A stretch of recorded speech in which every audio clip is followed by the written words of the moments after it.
सिर्फ इस बेसिस पर कि रेप का आरोप लगाने वाली लड़की ने शिकायतकर्ता लड़के से ही शादी कर ली है, क्या इस आधार पर उसके ऊपर लगाई गई एफआईआर और पॉक्सो एक्ट को हटाया जा सकता है? दिल्ली हाई कोर्ट ने कुछ इसी तरह के मामले की सुनवाई की।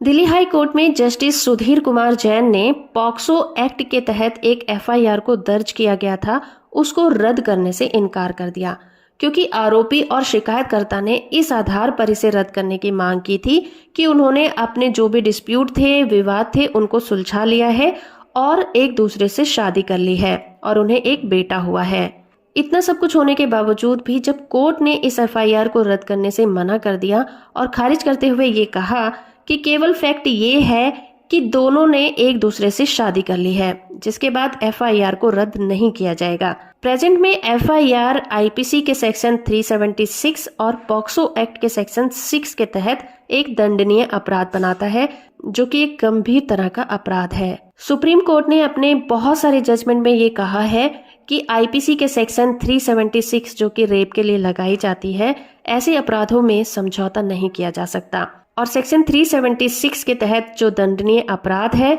उससे रिलेटेड जो एफआईआर है, पार्टियों के बीच समझौता होने के आधार पर भी रद्द नहीं की जाएंगी। इस केस में लड़की ने 2020 में एफआईआर दर्ज करवाई थी। उसने आरोप लगाया था कि वो जब 16 साल की थी तो आरोपी ने उसके साथ कई बार यौन संबंध बनाए थे, जिसके परिणाम स्वरूप वो गर्भवती हो गई थी। शिकायतकर्ता की ओर से जो वकील पेश हुए थे, उन्होंने बताया कि आरोपी के साथ उन्होंने जो भी मामला था सुलझा लिया है और इसी साल की शुरुआत में उन्होंने अपनी मर्जी से शादी भी कर ली है और ये शादी बिना किसी डर या दबाव के हुई है। उन्होंने कहा कि अब उनके ऊपर जो एफआईआर लगाई गई है उसे रद्द कर देना चाहिए, क्योंकि अब दोनों पति पत्नी हैं। लेकिन दिल्ली हाई कोर्ट ने इस याचिका को खारिज किया और ये कहा कि जो शिकायतकर्ता लड़की है उसने सीआरपीसी के सेक्शन 164 के तहत ट्रायल कोर्ट में जब बयान दिए थे तो उसने बार बार यही आरोप दोहराए थे कि उसके साथ उस व्यक्ति ने रेप किया था। इसलिए कोर्ट ने कहा कि सारे फैक्ट पर गंभीरता से सोचने के बाद इस याचिका की इजाजत नहीं दी जा सकती